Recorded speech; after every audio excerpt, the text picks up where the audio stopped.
It's a Thursday, and yes, I'm in studio today, not at Halas, but we got some great stuff coming from Halas. We got a lot to break down.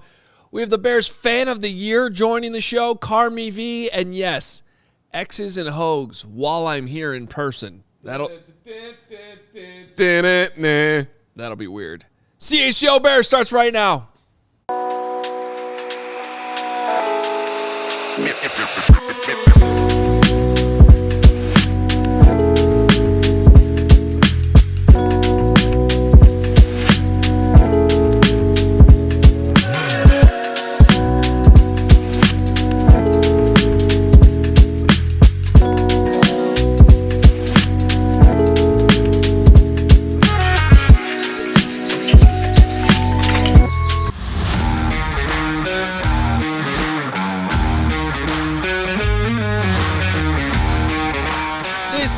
CHGO Bears Podcast presented by Bet365. Download the Bet365 app. Use code CHGO365 when you sign up. Whatever the moment, it is never ordinary at Bet365. And welcome in on a beautiful Thursday, one day after Hump Day, 2 days after the Beijing interview dropped. Every day is Hump Day for you, buddy.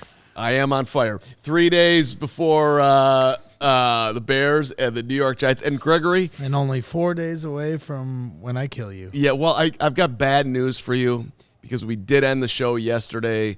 I updated everybody that I was going to the doctor, had the physical yesterday, full examination. No. Clean bill of health. I got a clean bill. No. I'm looking good, buddy. I mean, it's like when cholesterol did tick up a notch, but it was like down. When the groundhog gives us 6 more weeks of winter. Yeah. No, I'm going to be here for a minute or two. Other than it's his actual health and instead of a fake groundhog, but yes. Other than that, I get the analogy. Yeah, but it's terrible news. It's a terrible news. I figured, you'd be bummed out. I mean, there was like a weird blip with my prostate like last year. Okay. But it's totally normal now. In fact, it's like better than normal. It's like elite. I've got one of the best prostates in the world. All right. Hey, we got a lot to do today, as Hogue just outlined. I have one of the best prostates in the world. Elite prostate. Elite prostate. Is that what the doctor said? I mean, he just looked at me yesterday. He's like, "You're in great health. You look amazing." I'm like, "Thank you, Dr. Patel. You're my guy." Well, then maybe he can help out the Bears special team. Huge Bears fan, by the way.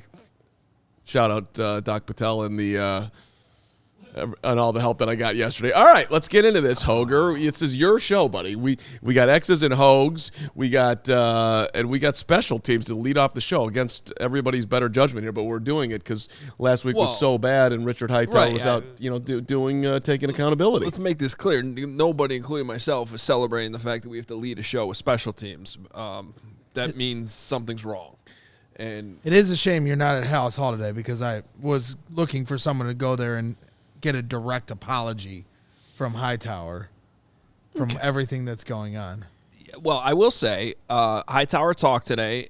I thought the reporters at Halas Hall, and we have Pat Norton up there today for us at CHGO, but everybody did a great job asking the questions about what went wrong on certain plays. We have the answers from Hightower, and then as we hear from him, I will visualize kind of my perspective of what I saw and how this gets fixed, because that's ultimate. And everybody's been yelling at me all week, Hogue, how do we fix this? How come you're not holding them more accountable? Well, because Thursday's Special Teams Day, and it has arrived. Hightower held himself accountable today. We're going to hold everybody accountable here on the show, but more importantly, instead of just yelling about the problems, we're going to come up with solutions. Sound good? Okay. It sounds fantastic, and I'd like to say ahead of this, Richard Hightower, I completely believe in you. Anybody who's doubting you needs to look in the mirror because you are a professional. You will get this fixed, and I love the way you took accountability today. By the way, hit the like button. We want to get this show cooking here today, so if you are watching, knock down the like button for Hightower, for Hogue, for Braggs. Steven's doing an amazing job, and I'm here too. So, all right, let's hear from Richard to start this thing off. As open it up today. Richard, your special teams were terrible last week. What do you think about that? Would you like to fall on the sword? The message to the group is, hey guys, obviously that's not our best brand of football, and I take responsibility for it. Is what I told the group. Obviously, look in the mirror and take responsibility for what they do, but I tell them, I take responsibility for it, and it's got to be better. But guess what, guys? We found a way to win. We found a way to win several different ways this year. And going forward, if we want to be the team that we want to be, we got to get those things cleaned up. You said you take responsibility. Are there changes that have to be made, or was this just a bad game? No, I mean, I think for sure it was a bad game. I mean, I think everyone can see that. But it's my unit. I always take responsibility for it. So I've always done that, and I'm always going to do that. And do there have to be changes? Like, there have to be adjustments? Yeah, there were adjustments that need to be made, but that's coaches and players, right? It's never just on the coaches, and it's never just on the players. We're a team, and we act as a team. We work as a team. We fight for one another as a team to the very last play, and that's been evident throughout. So we made adjustments. You want to talk about some adjustments? We made some adjustments to the kickoff coverage after the play that we never want to see happen, but it did happen. So the resolve in the group was outstanding in the second half, and we need to build off of that. All right, so full accountability. Mark Grody, my guy, going after Richard's almost kind of two back-to-back questions. Will there be changes? Would you make changes to who's out there? Yeah, I mean, I think the first thing you always got to look at is the personnel that you're using, and make sure that everybody understands what's being asked. And we'll get into a little bit on the kickoff here in a second, but like, for instance, they double team Daniel Hardy on that play and kind of wipe him out of the lane he's supposed to be in. And when you design these things, you come up with like contingency plans for how to fill these lanes when that happens. So, if X player's not double teamed, you got to assume another player next to you is being double teamed, and try to fill that void. So there's a lot of different things like that, whether it's scheme, changing it from week to week, or just the personnel you're using. I mean, sometimes guys just aren't good at it, but you're down at the bottom of your roster, and so you got to make a decision like, all right, well, do we need to put Jaquan Brisker out here? I mean, do we have to put Kevin Byard out here? Do we have to put some starters out here that we definitely don't want to lose? But sometimes you got to make those tough decisions because you also don't want to give up kickoff returns for touchdowns. Right. I would say this much. If Hightower doesn't make changes, then I think Ben Johnson eventually will. Because I said it earlier this week. When Ben said, I'm putting my focus on special teams this week, that should put everyone on that unit, coaches and players included, on high alert. And so I think he's saying, all right, we're going to put our focus on this. We're going to try to fix it. And if you guys can't fix it, then I'm going to fix it. Yeah, well, and I will also say, like, I already saw a comment in there about how, like, this sounds like like a Flus answer. I couldn't disagree more. First of all, he put it on himself immediately. And as you're going to hear in some of these answers about the specific plays that went wrong Sunday, he does not shy away. He explains exactly what went wrong, and we're going to go through those right now. Yeah, so let's go to the onside kick. And Gregory, I'm impressed by that response by you, taking time away from telling the chat to waterboard me. Good job over there. Really, it's great multitasking by you. Waterboard, Carm, and a pretty coherent answer to what the conversation. Really impressed. All right, onside kick.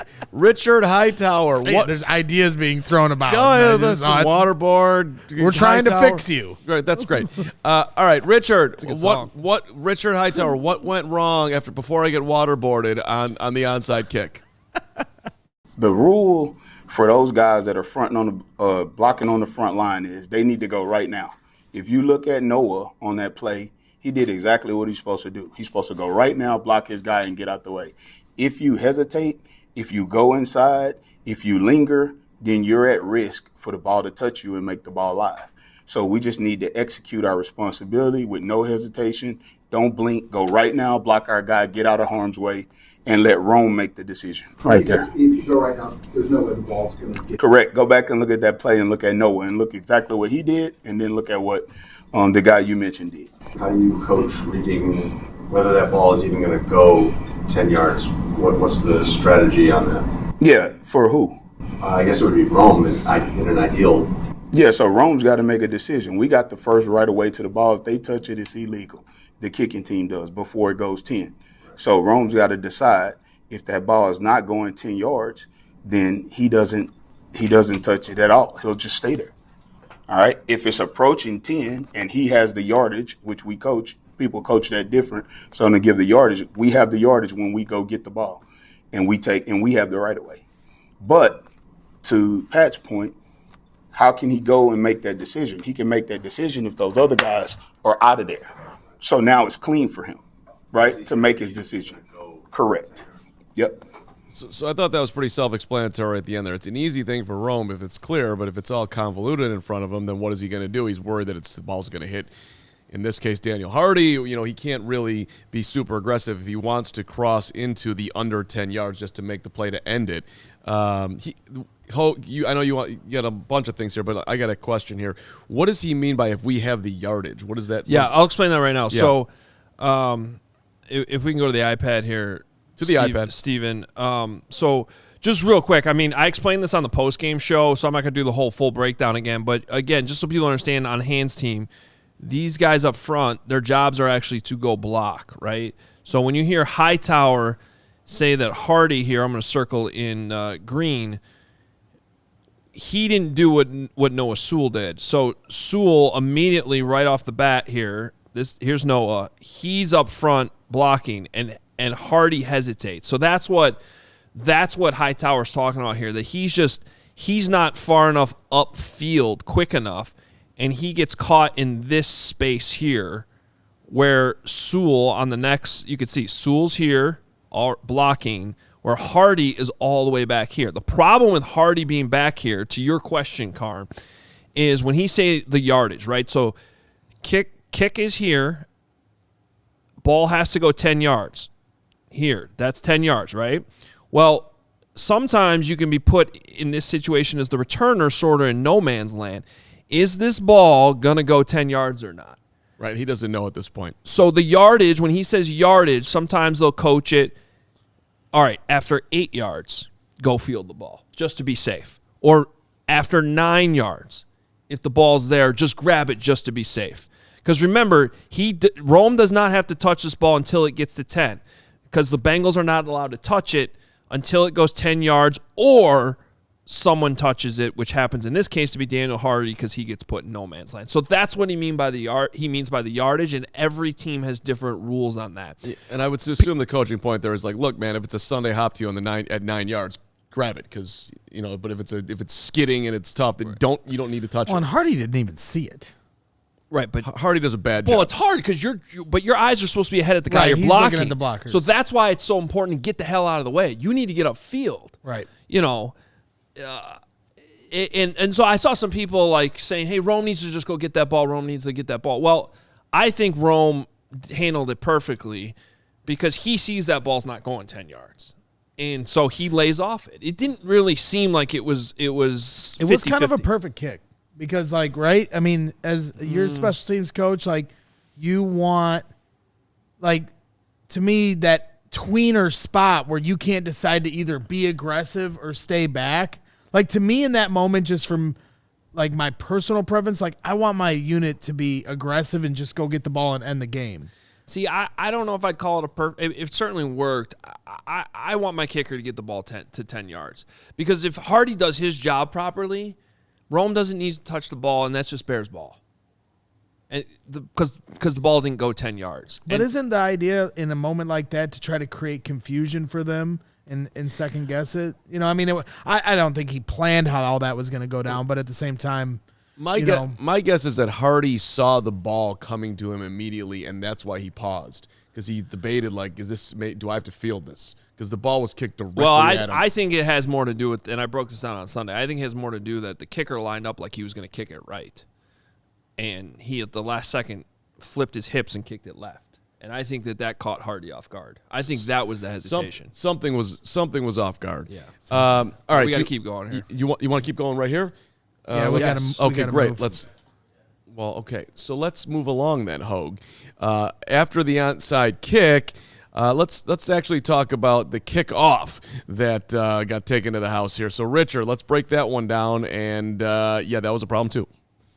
Well, first of all, in the kickoff coverage, to start the play, the kick location is not where we wanted it. Okay, so that's number one. And I'm telling you exactly what I told the players. So the kick location is not where we want it, and the lane integrity is not what we are used to doing. and what we want to do. So lane integrity was out of whack, and that's what happened on the play. And when any time lane integrity is out of whack and you got a big seam in there, that could happen with this new play. It could happen at any time. Yeah. So we can go back to the iPad here, and I'll show you a couple things. First of all, lane integrity. Speaking from experience here, nothing gives you a headache more instantly than when the ball's flying through the air on the kickoff and it's not where you called the kick. So I feel Richard Hightower on that one. So he said the kick location wasn't where it's supposed to be. This ball goes here, right? Mm-hmm. We've seen most kickoffs so far when we're kicking this season, no matter what team it is. I should only draw that to the 20, right? In this area. You want to get it to the outside of the numbers because that just helps you use the sideline to your advantage as like an extra tackler. So another thing for me to be mad at Cairo about. So he's got to execute the kickoff, and the ball didn't go where. Now, as kickoff cover guys, you're trained, you practice the kick not going where it's supposed to be. Things happen, so it doesn't really excuse getting out of your lanes, but it definitely impacts the play. I can't tell who it is all the way on the right there on the Bears, but it looks like he would have had a clean lane if that kick was kicked where it was supposed to go too. Right, and that's where, so usually these outside guys, one of them is going to be your contain guy. It looks like based on how they do this that this is probably the contain guy, and a lot of times, you know, with your, I call this the one to the outside, you're either going to have that player do two different things. You're going to either have him come in unblocked, if he is unblocked, but basically, you know, almost like think of it like a blitz, or you're going to have him hang back and play safety. Right, so, and I'm sure the Bears have both options. It just depends on what Hightower calls. In this case, he's going, so that's going to leave you more vulnerable on the back end here if you lose your lane integrity. What does he mean by lane integrity? Well, anytime you have players stacked, right? So you can almost draw like a straight line through here, or maybe it's not straight, but it's like this. That's a nightmare. You want it to look more like it looked in the last frame where it's like, okay, we got a guy here, we got a guy here, we got a guy here, we got a guy here, and you're covered across the board. In this case, Braz could run through that hole. Yeah, Daniel Hardy gets double teamed here, which is going to happen. I think the issue here is 33, Jalen Jones. He kind of gets, this is a one-on-one block. I want to see him defeat that block, and I want to see him here. Now, I don't necessarily know all their rules. That's my diagnosis of really, if I had to single out one player, is like, get off your block, get in that gap. How is he not off the block when he's got the inside leverage there? I can't, it's hard to show without the actual film. Is he getting held? Because he's competing against an NFL player who's also paid. Just push him. Well, my coaching point on this, it's a good question, Brax, because my coaching point, and it'd be way easier if I could show the video, which I can't. You got to be more decisive. So you got to attack one way to one shoulder immediately. You know, whether it's this way or it's this way, you got to do it fast. What he kind of does, if you actually watch the full video, is he kind of does this, like he's indecisive, and that's going to get you locked onto your block. So that's what I saw there on that one-on-one rep. Win your one-on-ones. It's usually what football comes down to. I got to be honest, I'm not in love in this photo. Cairo himself, not that he's going to make the tackle, but in theory he's a part of it. Get over there, dude. That's got to be wide open. Well, I'm pretty sure, isn't this the kick you were goofing on him about? Yeah, it was one of the worst efforts ever. But I mean, he's 5 This is where it's like, gulp, here we go. I mean, it's not. Look, if you're down to the kicker making the tackle, you're in deep trouble. I get it, but it's pretty obvious that he's in play at that point. Anyway, go ahead. That's about it. Yeah, we can move on to the field goals. All right, so let's wrap up here. One more on Richard Hightower. They had a blocked field goal. People blame Cairo for that. Richard has another take here, or just tells you exactly what happened on the entire play and where they failed. Richard, was there any commonality between the blocked field goal and the 47-yard that was missed on both of those? No commonality on those two. Obviously, they were offsides on the miss, and that turned into 7 points for us, which was outstanding. The operation was not clean on the miss, so you guys go back and look at that. But snap, hold, kick, none of that was clean. So the operation was not clean on that one. We were fortunate there. On the block kick, we didn't have C-gap presence. So you need presence in the C-gap. Everybody's got to be tied together, locked together there, so there's no penetration. And the longer the kick is, right, you never want any penetration, okay? But the closer you are to the field goal and to the goal line and to the goal post, all right, the more likelihood you're going to have a better trajectory. So if you have any leakage, you would prefer that to be when you're closer in the red zone. The further you get away, the trajectory of the kick is going to go down in most cases, not all cases, all right? So if you have any penetration there, you're at risk for a block kick. You're at risk. For the record, I'm pro penetration and anti-leakage. You're up. Wow. That was But a healthy prostate. Healthy. elite prostate. Elite prostate. All right, so him saying on the first field goal that Cairo missed, the operation wasn't clean. I went back and watched it. The snap's a little outside. I only have one of the end zone angles, so I can't really see if the laces are perfectly right. So I'm just gonna have to trust him on that. The second one though, as we take a look at this, Steven. Steven not allowed to laugh at my comments like that. It's rattling me. Here we go. Back to the board. This is better.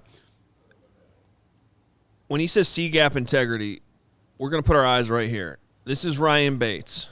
Uh-oh. Now, he is pretty much getting triple teamed here by 3 Bengals rushers, and he is being pushed back really far. And Lucky he didn't get called for a hold, trying to block 2 guys at once, essentially, 3 guys. Ultimately, where the block comes from right here is this guy right here who's going to get through that penetration and get his hand up and just barely nick the ball.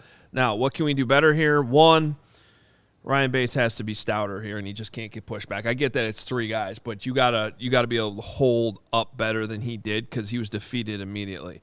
Can he get some help, though? Yeah, I mean, look, you're always going to block inside out, so inside and then punch out. I don't want to pick on Darnell Wright too much. This is his good hand, though, out here. Could he have this is pretty secure here, in my opinion. So could he have gotten a harder punch to the outside and maybe knocked 58 off balance and prevented that penetration? Probably. Same thing out here with Durham Smythe. Like he's kind of fallen off, and so compromised. Bates is putting a little more effort here.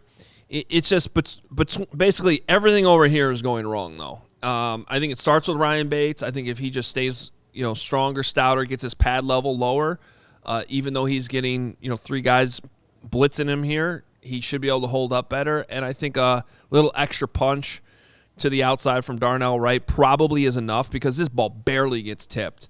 Now, where it would have ended up without the tip, I don't know. It looked awful. But, yeah, I mean, just across the board, guys, a lot to clean up here. These are not fun weeks for special teams coordinators. I think Richard Hightower did a great job of taking accountability, answering the questions, explaining what went wrong. Now the only thing you can do is make the personnel changes you want to make. Coach it better, practice it more this week. I think you brought up a great point, Greg. Ben Johnson putting an extra eye on this week. I think it's everybody's attention a little bit more, and hopefully on Sunday at Soldier Field, everybody's just dialed in. These are small margins, guys. I mean, they really, other than the kickoff. The kickoff was bad. Great job by you. You were here, and you were great, actually. I take that back.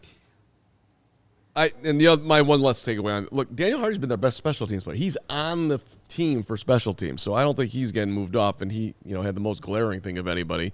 I mean, do they switch out Ryan Bates? I don't know, man. You got just what you just did. 3 guys down. That seems like a scheme situation where they got to alter something. It was a good play run by the Bengals. Yeah, I mean the Bengals taking advantage. So all right. Are we ready for this? X's and Hogues? Well, we have to take a break. I know, but are we ready for X's and Hogues next? Yeah. All right, and then a special guest, and then another special guest. So a lot to do here, but first. Hey, listen, guys, we got some bad news, and that is winter will be here before you know it. It's just around the corner. Like Sunday. Right, but I have good news. If you have a plumbing emergency or an electrical emergency, or if you even need a new hot water tank installed today, Four Seasons is there for you right away. We appreciate Can our they install a furnace at the tailgate on Sunday? They absolutely can, because now is the time to schedule your Four Seasons furnace tune-up. You can save up to $4,000 on furnaces and comfort systems. And, Four Seasons heating, air conditioning, plumbing, and electric. They've been serving Chicagoland for over 50 years. They are your trusted local experts. So visit fourseasonsheatingcooling.com for all their special offers and money-saving coupons. That's fourseasonsheatingcooling.com, and make sure you tell them CHGO Bears sent you.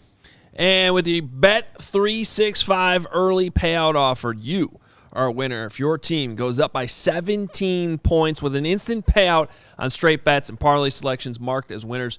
Download the app. Use code, you know that code, CHGO365 when you sign up. Making a bet right now. Tonight, Thursday Night Football, $10 safety net bet available for you. On Sunday nights, they have a $365,000 jackpot. Monday Night Football, 50% super profit boost token on same-game parlays. I took advantage of that on Monday. And you can always double your winnings on parlays with Bet365, 100% parlay boost. Breaking news from Bet365. New customers now get $200 in bonus bets when you bet $5, win or lose. Sign up, use code CHGO365, deposit $10, place a bet for $5. They'll get $200 in bonus bets if your bet wins or loses. Bonus bets can be used on the spread, totals, player props, futures, and more. Whatever the moment, it is never ordinary at Bet365. Must be 21 plus. If you or someone you know has a gambling problem, crisis counseling and referral services can be accessed by calling 1-800-GAMBLER, in-app only. All right, it is time for our Week 10 version of X's and Hogues. Week 10 already. When this game gets past halftime, we'll already be in the second half of the season. New York Giants coming to town, 2-7, certainly going through their struggles. A game the Bears should win. Noon on Fox, we get Greg Olsen on the call this week, which is always great. And this line moved yesterday. It's been 3.5 since it opened on Sunday, and it moved to 4.5 on Wednesday night. Over under is 47.5. So Bears certainly set up to have a game that they should win, obviously. Now, the weather is going to be interesting. First time I've had to talk about the weather a little bit. 38 degrees. We know it's going to be cold. There is a chance of snow Saturday night into Sunday morning, so it might affect your tailgates. I don't know how much it'll actually affect the game. I'm sure they'll have the field covered and nice and warm and cozy. But it's going to be windy, 20 to 30 miles an hour out of the north-northwest, so that could definitely affect the kicking game. Something to think about as we continue to talk about Cairo Santos, Jake Moody, and that whole situation. So keep an eye on the wind, and it's going to be cold. Bundle up if you're going to the game. Giants coming off a 34-24 loss to the 49ers at home last week. Brian Dable in his fourth season, certainly under the gun, a little bit on the hot seat. 20-39-1 in his 4 seasons. Remember, they did make the playoffs the first year he was the head coach there, and they won a playoff game. Mike Kafka's their OC. I put him in purple for Mark Carman. Go Cats. Of course, the St. Rita guy from south side of Chicago as well. He's in his 4th year as the OC. They've kind of gone back and forth on calling plays between Dable and Kafka. Kafka calling plays this year. He also has the assistant head coaching title, which he picked up last year. Shane Bowen is their 2nd-year DC. He was Mike Vrabel's DC in Tennessee, but squarely on the hot seat right now. There's been a lot of talk about how the Giants should be firing him. So we'll see what the state of the defense is in this week for the New York Giants and see how much the Bears can take advantage of that. Their special teams coordinator is Michael Gobriel. He's in his 2nd year. Couple special teams notes. Gunnar Olszewski, definitely somebody the Bears need to be aware of. He is a good returner, and the Bears have obviously struggled in their kickoff coverage, punt coverage, mainly more so on kickoff. But Olszewski is their main returner, and he could be a factor on Sunday. Graham Gano, their kicker, is dealing with a neck injury. I don't know how much that will affect him playing, but he didn't practice yesterday. It's not his leg, so it's a neck. By the way, the Giants have 5 guys on the injury report with neck injuries. I've never seen that, I think, ever. So they got to check out the necks, apparently. All right, we'll talk Bears offense. Actually, first, let's talk about who is been added to this team. Paulson Adebo is their number 1 corner. He's banged up right now, missed the last couple games. Javon Holland is their safety who they picked up, and he missed last week as well. Seems like he's trending to come back. So we'll have to continue to watch that. Obviously, they added Russell Wilson in the offseason. He quickly got benched. That wasn't working out. Roy Robertson-Harris, former Bear. I've always liked his game, and he's got a big role in this defense, so we'll talk about him in a second. In the draft, big draft pick, they drafted Abdul Carter. He's kind of being worked in, played about 53% of the snaps last week, so it's not like he's a full-time player quite yet. Obviously very talented coming out of Penn State, though. Jackson Dart, their quarterback out of Ole Miss, their second first-round pick, quickly became the starter. We'll talk more about him in a second. Darius Alexander out of Toledo, who I really like coming out of the draft, was their third-round pick. And in the fourth round, Cam Skattebo, who was off to a great start, and then obviously suffered that gruesome injury a couple weeks ago, so they do not have him anymore. But Skattebo was off to really was exciting and fun to watch, so they're missing him right now. In terms of your EPA per play, look at this I put it in green. I gave them the benefit of the doubt, getting up to 11th, the Chicago Bears. That offense keeps getting better and better. The Giants defense, 30th. Another week where the Bears are playing a bad defense, and they need to take advantage of it. And got to be aware of the pass rushers, which we got to talk about in a second as well. This defense is not as bad as the Bengals. Defensively, somehow the Bears defense stayed 19th in EPA per play after last week. So it must have been a bad week defensively across the board in the league. Giants, they're middle of the road. You got to take them a little bit seriously on offense. They're definitely not bad offensively. So it will be a test for the Bears defense. As we look at the Bears offense first, going up against the Giants defense, how about this? EPA per drop back, up to 10th. So, guys, this is happening. Caleb Williams, passing offense, top 10 right now in EPA per dropback, and it keeps trending up. Same thing with the EPA per rush, still only 17th, but remember, maybe a month ago when we were doing this segment, they were dead last in the league. So that keeps moving up, moving up, moving up. Explosive percentage, that's actually been high all season. 8th, depends on what numbers. I mean, I know some count as the Bears' most explosive offense in the league right now. Just kind of depends on what you look at. I wanted to focus on this, though. Single high defenses. Now, the Giants run a lot of single high. They're 10th in the league in single high usage with middle field close, one safety over the top. The Bears have been killing this, though. They're 5th in the league right now when they get single high coverage. So that is certainly something to watch in this matchup that I think favors the Chicago Bears. Talk about the injuries. First, a lot of these wide receivers still on the injury report. DJ Moore dealing with that hip and groin. He's been playing through it. He should be fine. Rome Odunze, I'm going to guess he's fine too in playing through this. They did add the ankle. Last week it was just heel. Now it's ankle/heel. I mentioned this on the show the other day. Watching the tape Sunday, he doesn't look 100% to me running routes. And I think that was a factor in maybe why he only got 3 targets, 0 catches the other day. Obviously, he still has to catch it when it's thrown his way. Now, he still blocked his ass off in that football game. So I don't know if it's affecting him to the point where he can't play. But the route running, I think, is being affected. We'll see if DeAndre Swift comes back with that groin. He was limited in practice last week. If not, Kyle Monangai obviously had an amazing game last week. But he was also on the injury report yesterday with an ankle, something to watch. Cole Kmet trending back from the concussion he suffered on Sunday.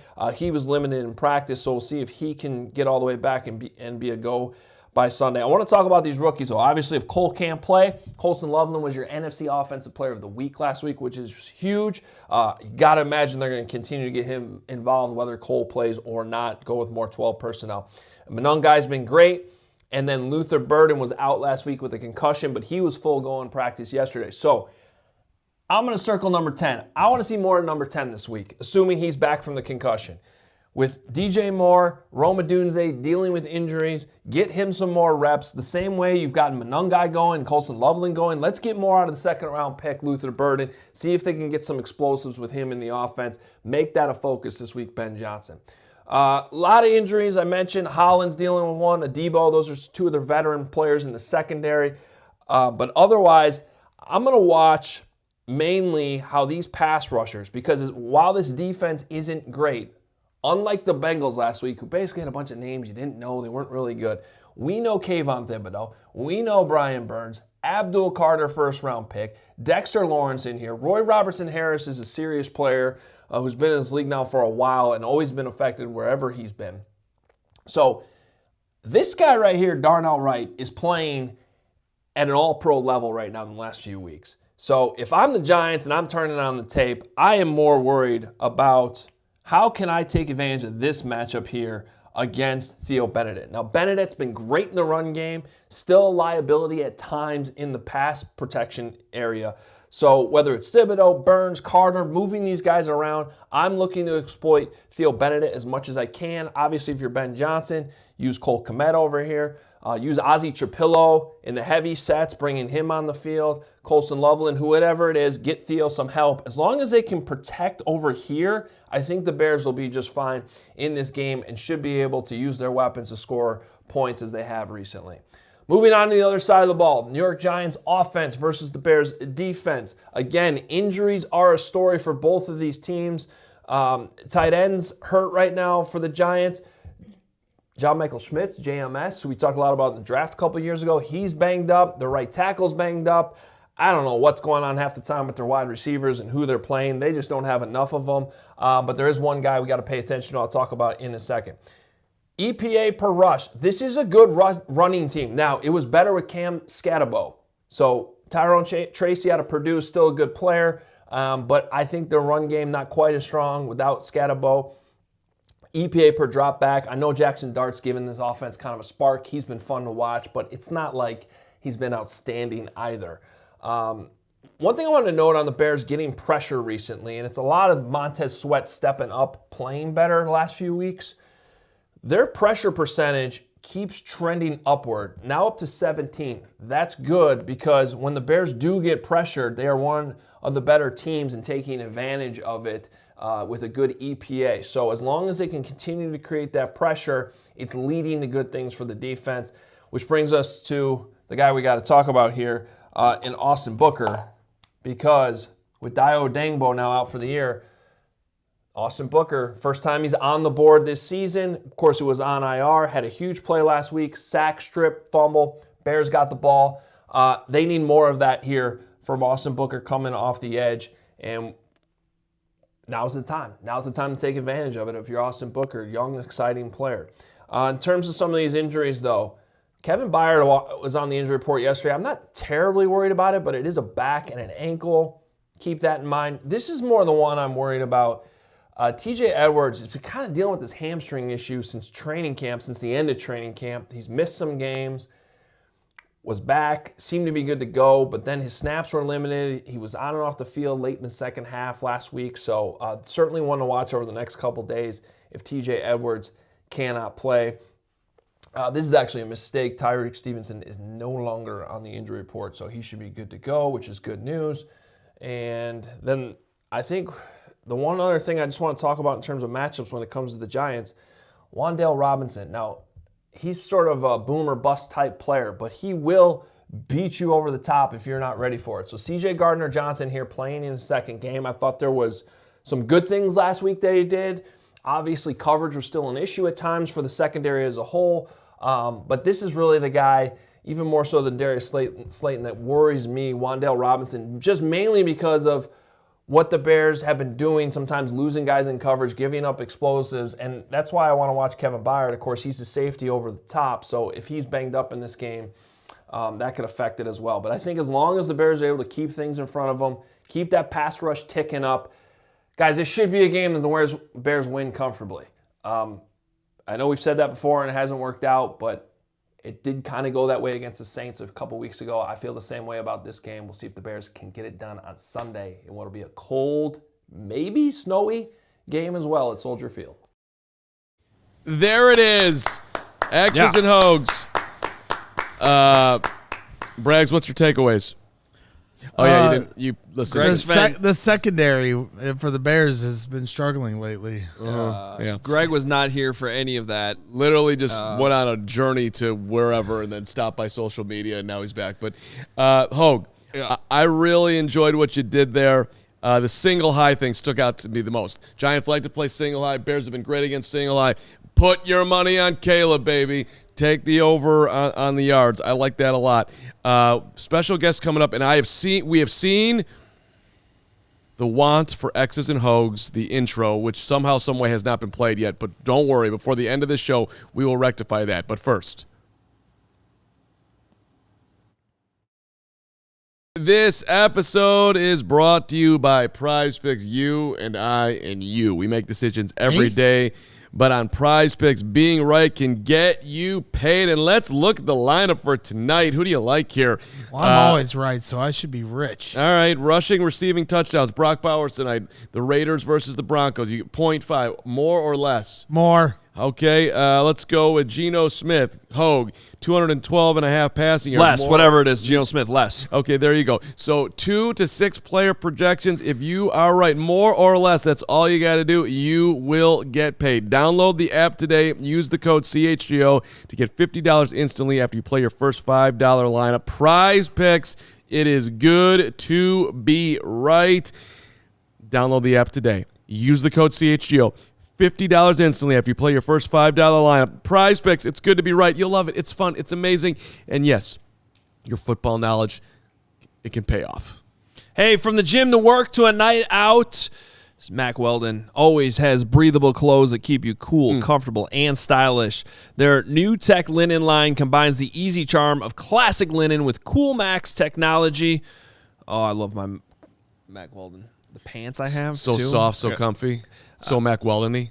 Explore shirts, hoodies, and more at MackWeldon.com. And you can get 20% off your first order of $125 or more with code CHGO.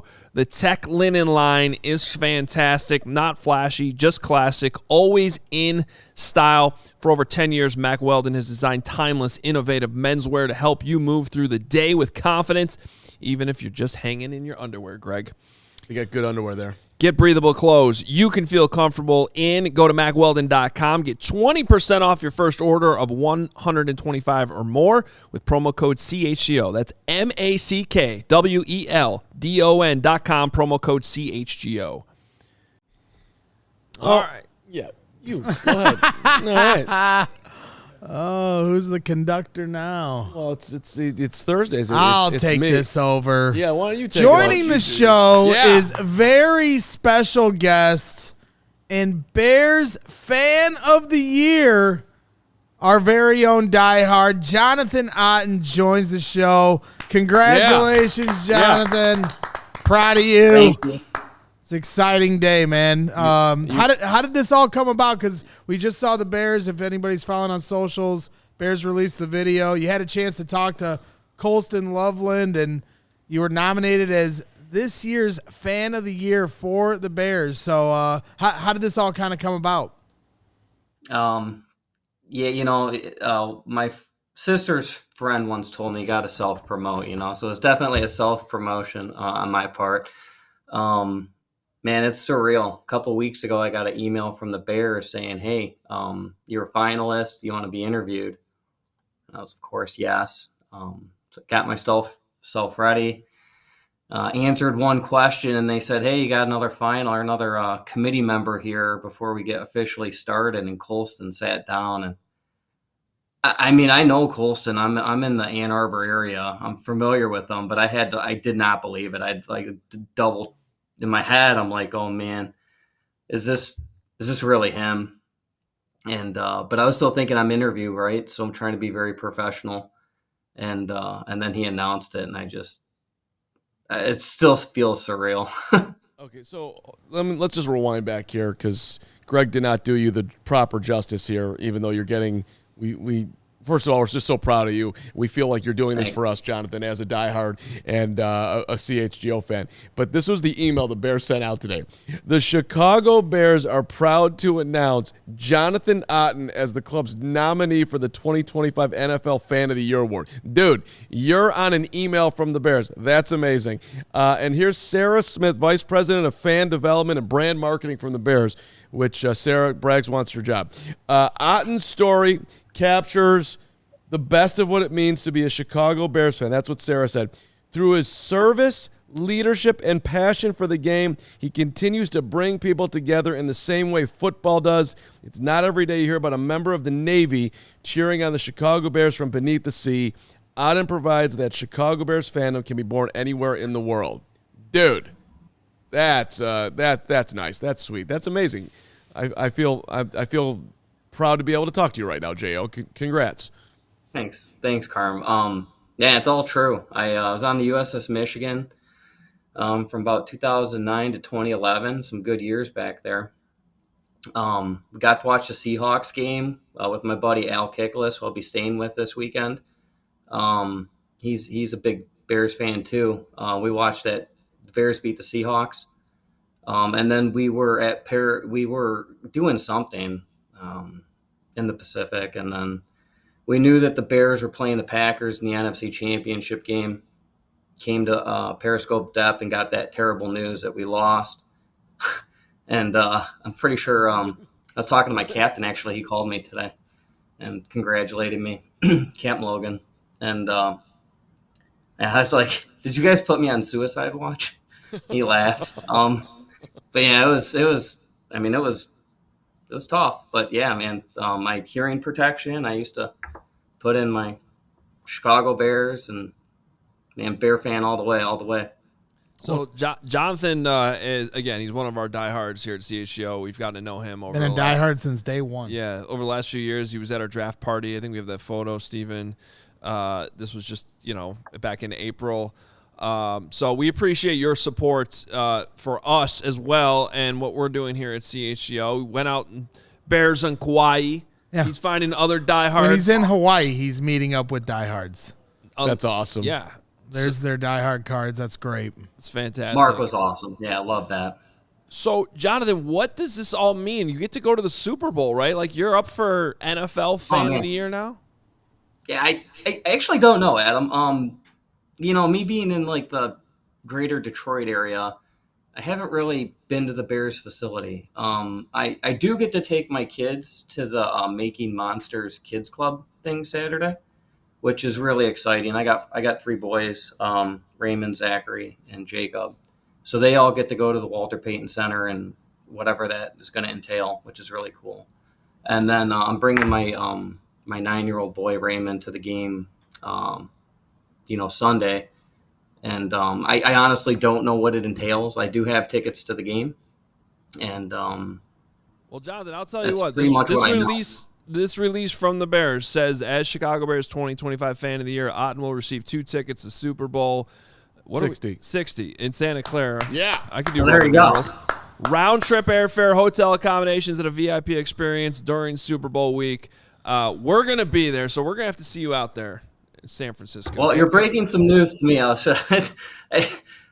had suspicions of that maybe occurring. I'm pretty well read, at least I think I like to be. But I never like to get the cart before the horse, as Greg likes to say. So, yeah, I'm really excited about that. Well, that's awesome. And I would like to overstep my boundaries here and say that you are invited, courtesy of Carm, to the tailgate as well with your son this weekend.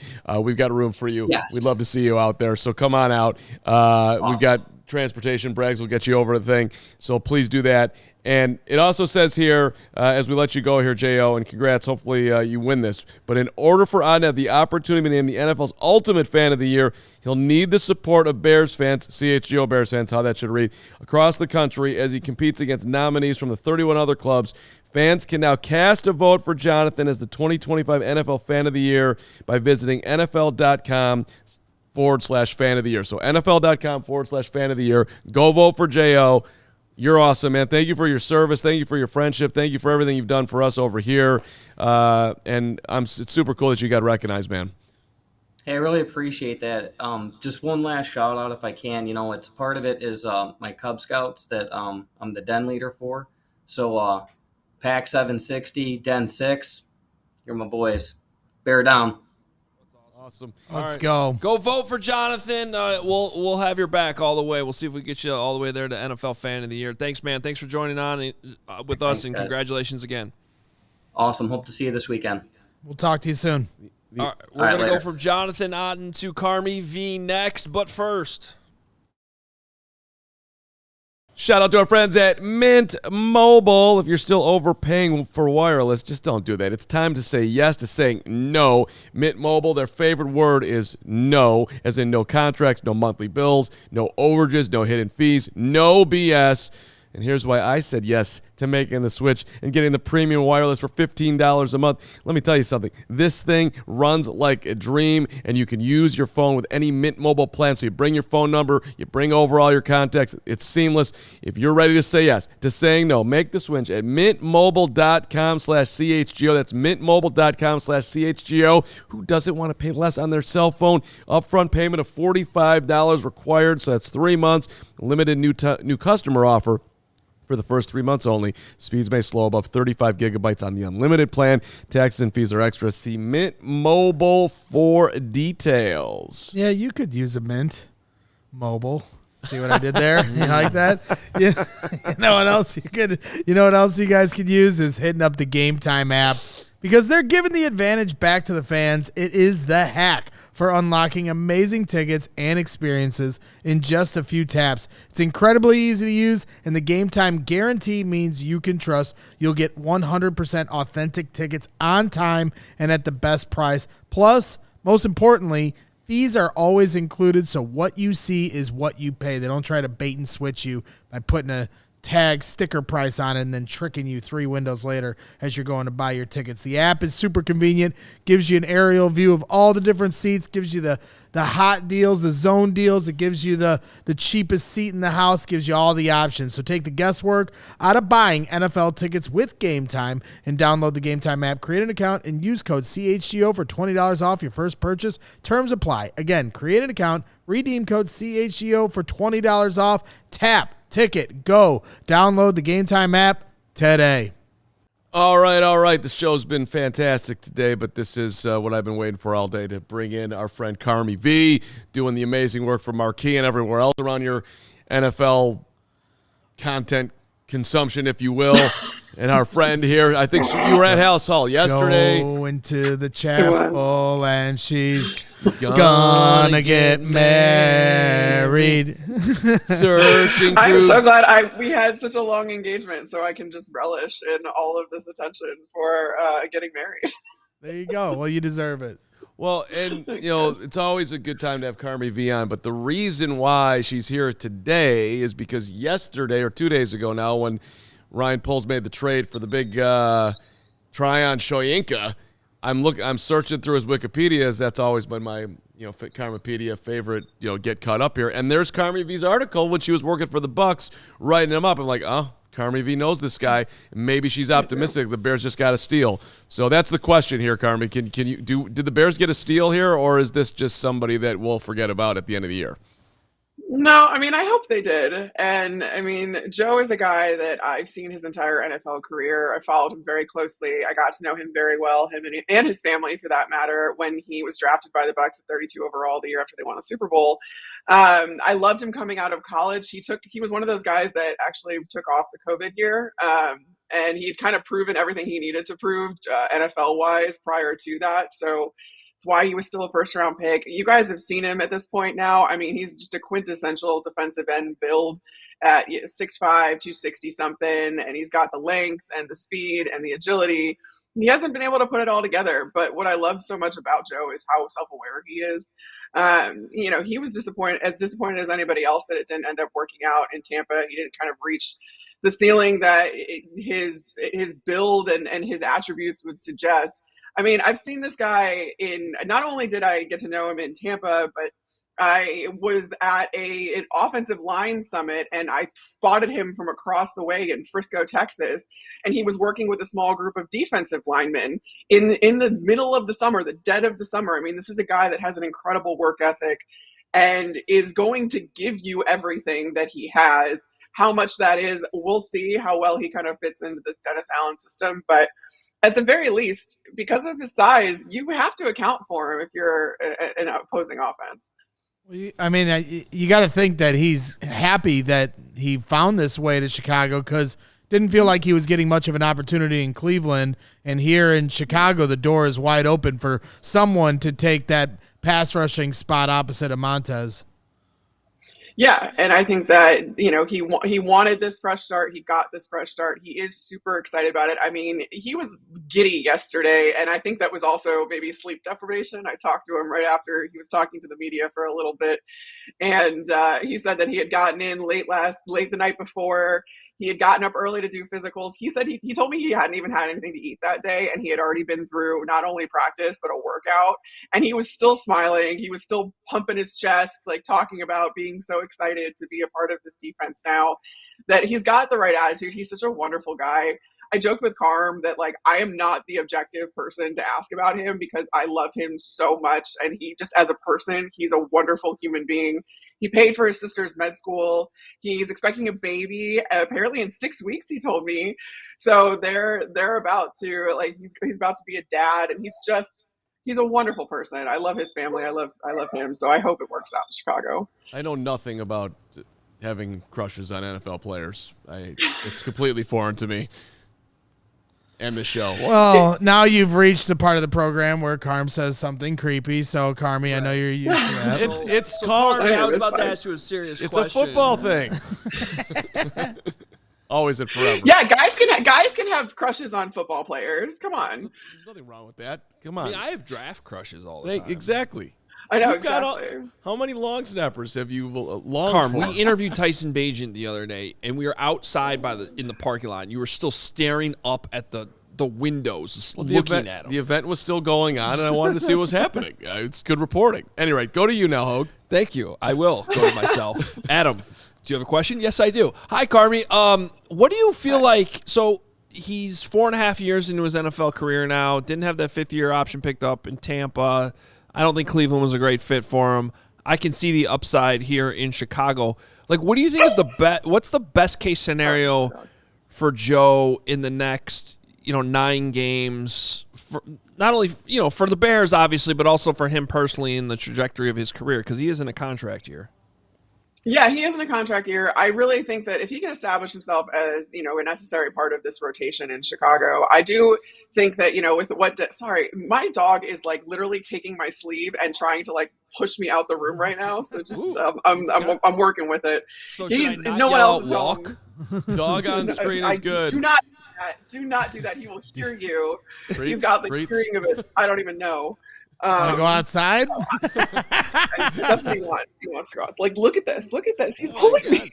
We're going to see Carmi drag. That's what you get when you accidentally you adopt a police dog. Can we go full screen? Let's get there. This is great. You want to see this? What are you on, a horse? You're a good Mozzie. girl. This is Mozzie. He's our 11-month-old rescue. He is every breed of police dog that we had no idea when we got him, but we love him. And he's very insistent and smart, and yeah, he's trying to get me to come outside right now. Who's the 66 jersey? That is Ryan Jensen, a good friend of mine who was the center for the Bucks forever. He's now retired, but he's still a very good friend of mine. Okay, so back to Joe.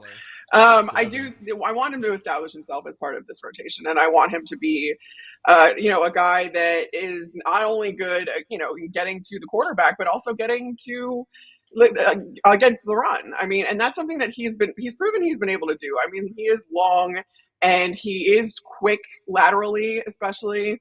I'm really hoping that means that, he can kind of put it all together with Dennis Allen's defense and the fact that it's a little bit more high variety than I think what Cleveland does. I think it's a little bit more high variety than what Matt Eberflus did last year. You see all these DB blitzes and all this other stuff. So I'm hoping that kind of just translates into some more favorable matchups.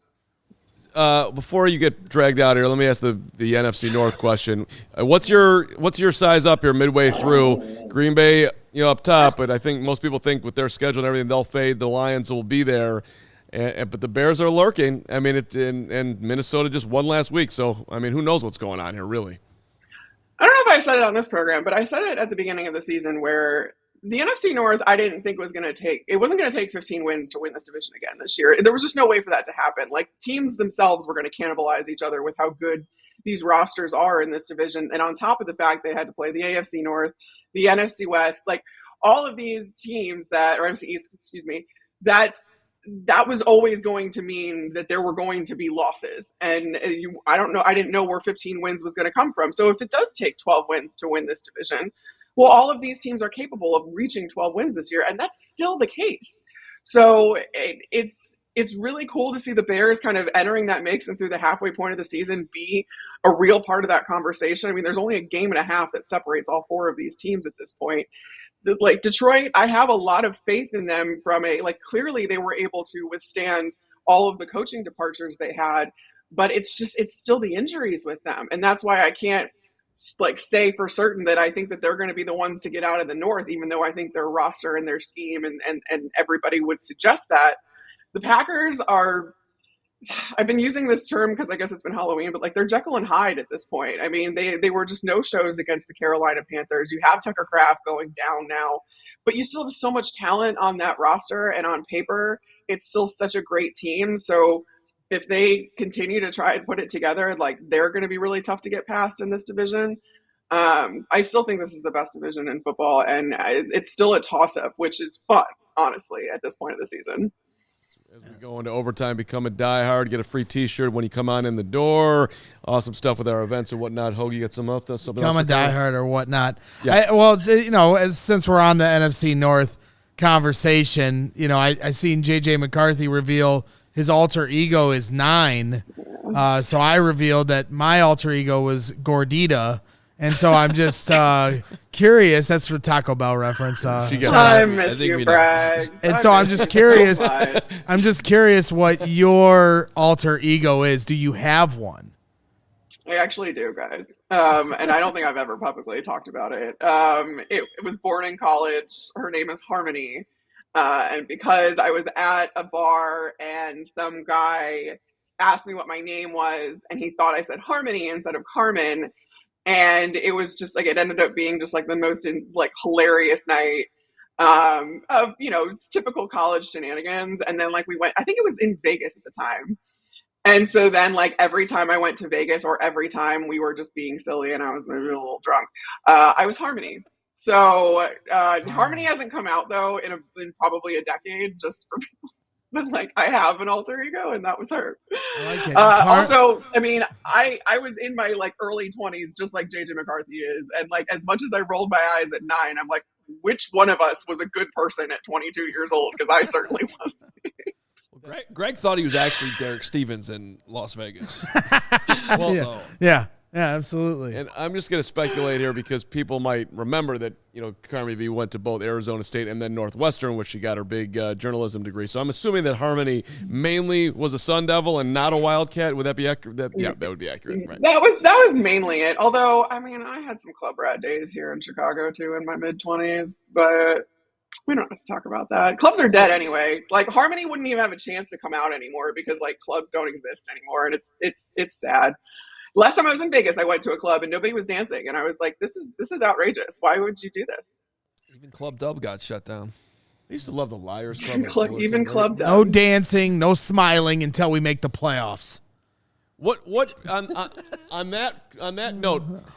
What percentage chance do you give the Bears to make the playoffs right now on whatever today is, November the something? It's so weird because I don't trust anybody in the NFC right now. I think the Rams are going to make noise.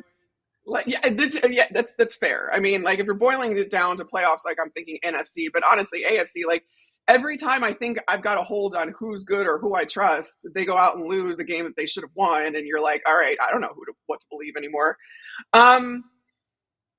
That being said, I think I give it a 40% chance for the Bears to make the playoffs. I still don't think it's overwhelmingly likely, but I mean, it's there. And like I said, any of these teams could win the division. So if the Bears are in that mix, they have to be in the mix for the playoffs. I'll put you on the spot on one more question then. The best edge rusher the Bears have opposite Montez Sweat is Joe, Dom, or Austin? I'm gonna say it's gonna be Joe. I'm gonna ride for my guy. It's gonna be Joe Tryon-Shoyinka, and Mozzie agrees. Well, I think it's fairly obvious your dog has sensed danger of you coming on the show, and it's just doing its job as a dog, and it's doing a great job, I think. He's a guard dog. He is a guard dog. Yeah. He's really, really good about that.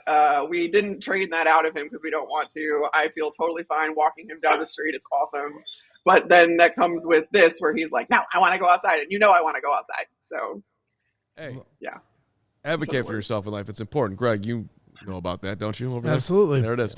All right, Carmen. Thank you for making time for us. This is post Pilates. I mean, just ready to go today. Yeah. Feeling a lot going on over there. So we dogs. Carmen, I do have one more question for you. When I got to the studio, I know I did. When I got to the studio today, Carm was washing his shoes in our kitchen sink. Do you have an opinion on whether or not that was acceptable behavior in society? No. A common kitchen sink? Why couldn't you go to the bathroom? You guys have a bathroom in there too. That's what Steven said. Okay. Like not where the food is. Also, why were you washing your shoe? Okay, so let's rewind back. First of all, no one has ever cooked anything here. So that's not a kitchen, it's an area. Second of all, there's still food involved there.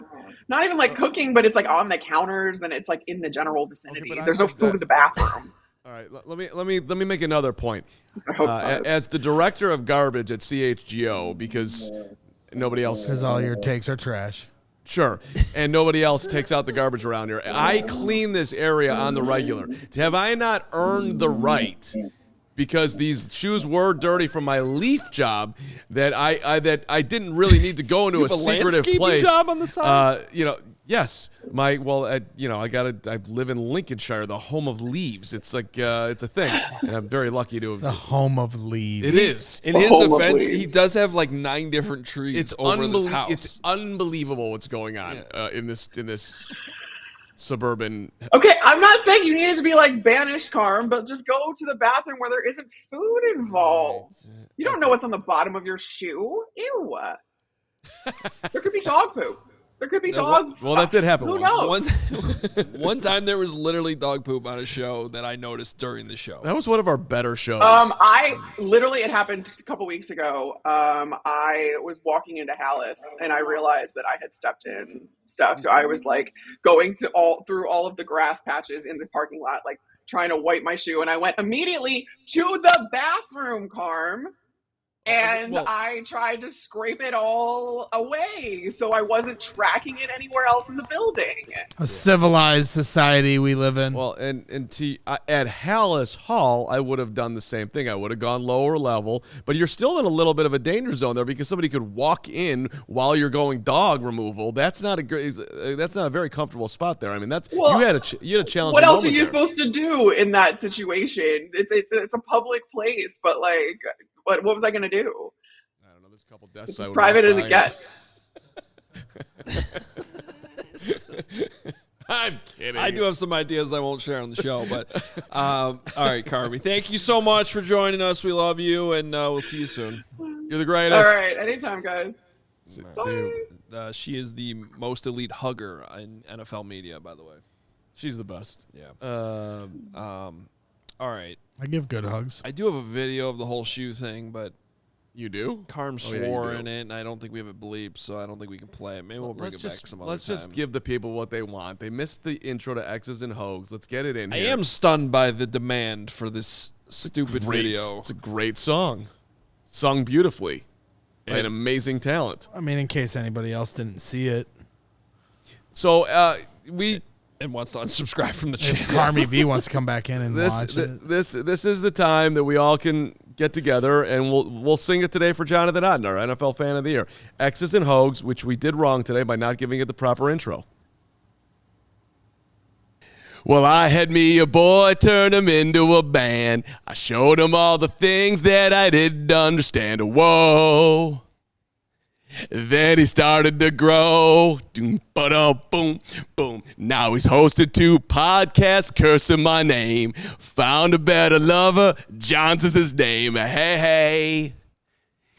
He's talking Bears twice a day. Boom, boom. 1, 2, 3. Who we play this week, 'cause we need the path to victory. 1, 2, 3, how do we win this week? They always want to score, but they never throw deep. X's and a Hogue, he haunts me. Like Braggs will cry if they don't win it all. X's and Hogue. X's and Hogue. So I thought that I would just go get something that would make me just point out clearly that I'm the GOAT for that song. So there you go. I mean this when I say this. You have never looked older than you do when you do that video. The dance moves. That hurts. Like the everything. The entire, you look like an old man there.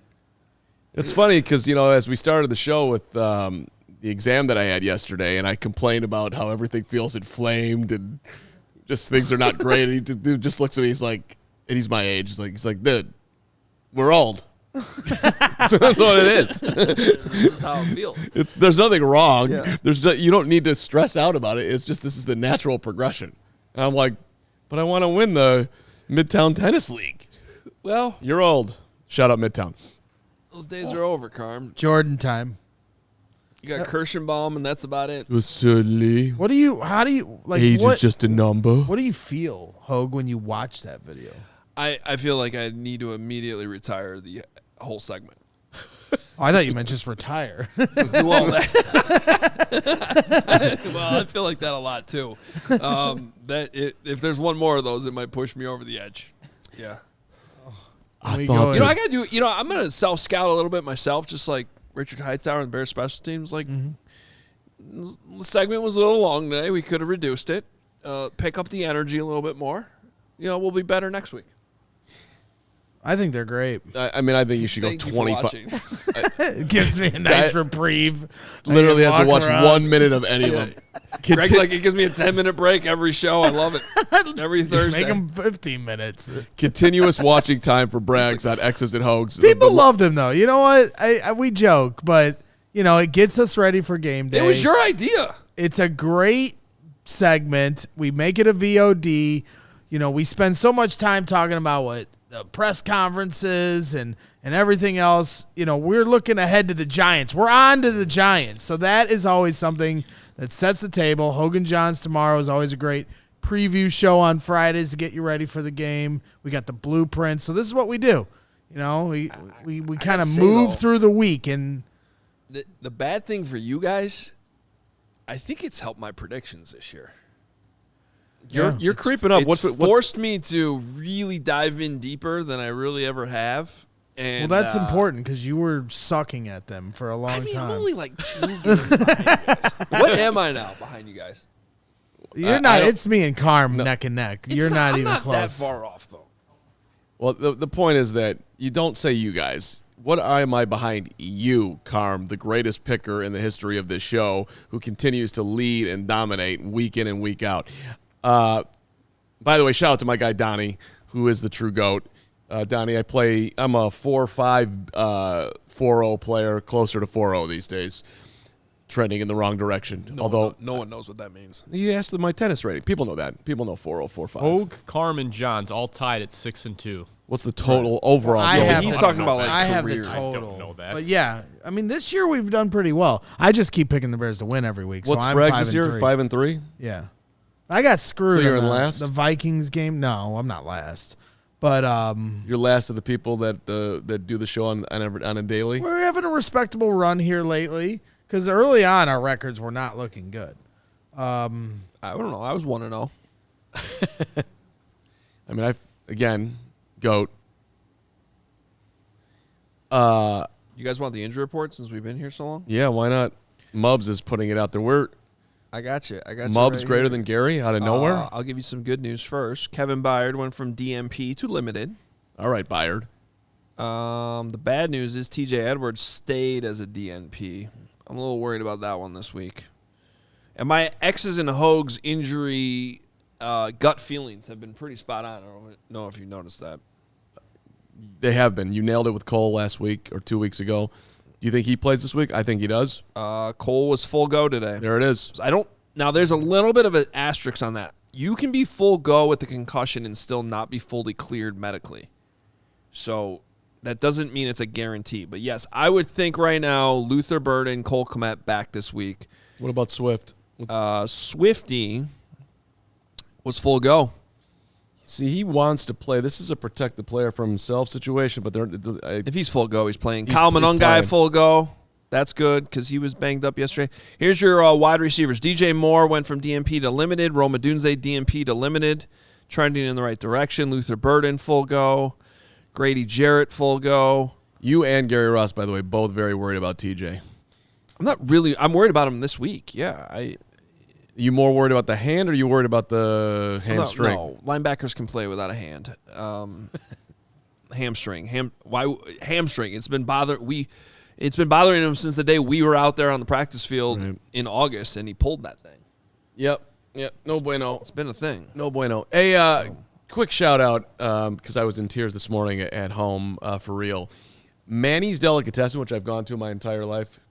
Place is the greatest. Phenomenal sandwiches, phenomenal soups, phenomenal mac and cheese, phenomenal pot roast, phenomenal everything. Great breakfast. They open up their kitchen for anybody who gets SNAP benefits. Yes. And we do it all week. There's just a line of people going in there that they're feeding, and people are donating money, and it's just Manny's deserves a shout out for that. The place is phenomenal. They're run beautifully.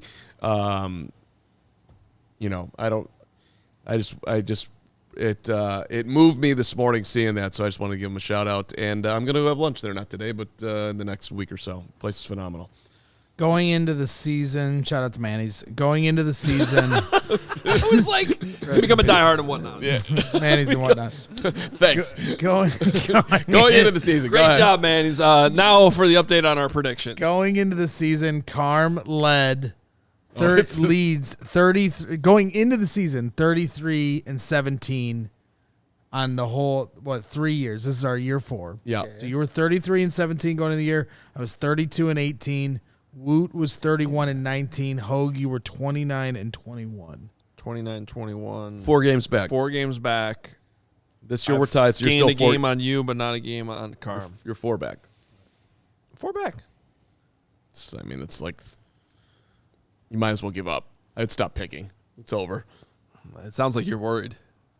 That's what I think. We don't get worried on Carm Island. It's just the land of greatness where we just look. I just like Carm in Island, Carm where you leading, can wash your shoes in the kitchen. Yeah, I just like in Carm leading in the standings to like when the random wins the NCAA bracket by like picking their favorite mascots. It's very similar. Yeah, okay, that's what it is. That Hogan is John's tomorrow. That will be amazing. It will be. Braggs will be on Spaces tonight. We have Brick by Brick tonight at 6 p.m. Central. I mean, the way you talked about it earlier, it sounds like you weren't even going to post the show. You were so upset about everything. But no, we just had technical difficulties. It's going to be there was a great lot show. of things, but Steven and I worked through them splendidly. We talked special teams. Briggs has some really good stories about trying to get on the special teams early in his Bears career. We talked about Briggs' favorite linebackers in Chicago Bears history. And then, of course, we had the blueprint to beating the Giants and help make you some money with Circa Sports Illinois at the end. So make sure you tune in 6 p.m. Central for Brick by Brick with Lance Briggs. Always a great show. Hit the like button on the way out. It's $20 super also from Jonathan Otten, the NFL fan of the year to be, the Bears fan of the year. $20 saying, thanks again for getting me on, gents. I love being part of the community. Die hard love, bear down, and vote. I mean, come on. The dude does not need to give a super chat, and he went out and did that. It was our pleasure, Jonathan. He's also coaching me up on the dry erase markers. Did you guys see that during X's and Hogues? Wow, I didn't. I don't know. Jonathan, we'll have to. I honestly didn't really understand what he meant by the tips of the markers and something. We'll fix it. Yeah, you can fix that. And these, who's ever saying love the socks? Who just said that? Somebody just said that. Someone said that. These are fall socks. I went for first day fall socks. Well, if you want a closer look at the socks, you can come in studio and watch Carm, because when I caught him washing his shoes in the kitchen, he of course was in his fall socks, walking around the place barefoot. You gonna play that video or no? He doesn't have it. Oh, great, good. This is a great sock. I'll post it on Twitter. Okay, even better. All right, so see you at the tailgate, everybody, bright and early. Hogue time. What time you getting there? Depends how much it snows. Is it gonna snow? You guys think? We gotta. Okay, here's the deal though. We need people to come to the tailgate. Come to the tailgate. We have a 7 p.m. playoff game Saturday night. I do not think the weather's gonna be very nice for that. Carmel, St. Charles North. It's on TV, by the way. I Marshall Harris is calling it. I actually need to figure out what channel. Is it on WCIU or is it Marquee? I'm not sure. Don't go to that. Just come to Griffin House at the Gordon Center in Lake Forest. You don't need to go to that. Oh, I was going to go to that. Now I'm not because I have to coach Saturday night. You are essential, but, they'll win. Or not. Yeah, it'll be interesting with the snow here on the Sunday. weather will be fascinating. Oh, for real, though, it's going to be windy regardless on Sunday. That's going to affect the kicking game. Well, regardless, there will be plenty of people at our tailgate, as there is every week. And the last home game is any indication of that. That's the truth. It was pouring rain last tailgate, and there was still 1,000 Bears fans at this tailgate lot. I mean, rain, snow, shine, whatever, doesn't matter. Bears fans are always there. Or shoe shine. Yeah, that's right. So go to allchgo.com. Carmel, shine your shoes at the tailgate. I would. Go to allchgo.com/events. Get your tickets to the tailgate. Come on out, and we can throw snowballs potentially at Mark Carman. Gary Ross with the weather. The high on Sunday is now 32 degrees. Great. I'm not coming. Yes, he laughs because he came for the rain. And I didn't think you were going to come when that it was a big pouring time rain. show up by you. That was big. And he had the weather gear and everything. So I had the sideline give you gear credit. ready to go. All right. I'll be there at 8:16. 816er. Jonathan Otten's going to be at the tailgate. Let's go, JL. Then I'm coming. Let's go. I'm coming by to say hi to. All right, we've lost momentum. We got to go now. Shout out to Carmen Vitali for coming on the show. We lost momentum like 47 As soon as you brought up your prostate. That was in the first 90 seconds of the show. Carmi V, Jonathan Otten, Richard Hightower, not live, but in spirit. Your prostate. CHGO Diehard's Carm's going to post. He's going to parse his medical report Shout out Doc. Discord. Shout out Doc Patel. And, hold on.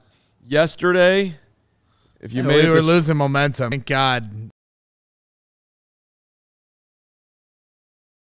And the other day, Andre gave me, I went upper level, me and Andre, he just was sitting there calm, yes sir, and we had a great conversation. Andre, you're the man. And then yesterday, my man Mitch on the train, as I was taking a rando train to get that Mitch on the train, headed to Des Plaines because I was going for the prostate situation. So I was on a different train, and then Mitch was there. Did Mitch take a look? Mitch did not take a look, but he did show me on his phone that he was literally watching the pod. I walk on the train, he's watching the pod. Mitch, you're the man. Thank you very much. And and most importantly, Sebastian. This is again, put on your serious face. Sebastian, who's in a health battle right now, huge Bears fan. Sebastian, thinking of you and your journey and sending positive thoughts. We know you got this. So hey, man, we're thinking about you on the show. John Brady, Midtown, Sebastian. Sebastian, you're good. You're a great man. We got something special for you on the way as well. So, shout out Sebastian. Go Bears. Now we can say goodbye. We'll see you at the tailgate. We'll see you at the tailgate. We'll see you tomorrow on Hogan Johns. We'll see you tonight for Brick by Brick. Steven, great job producing. And what do you say, Braggs? Keep your head up and always bear down. Boom. We all silly like the mayor.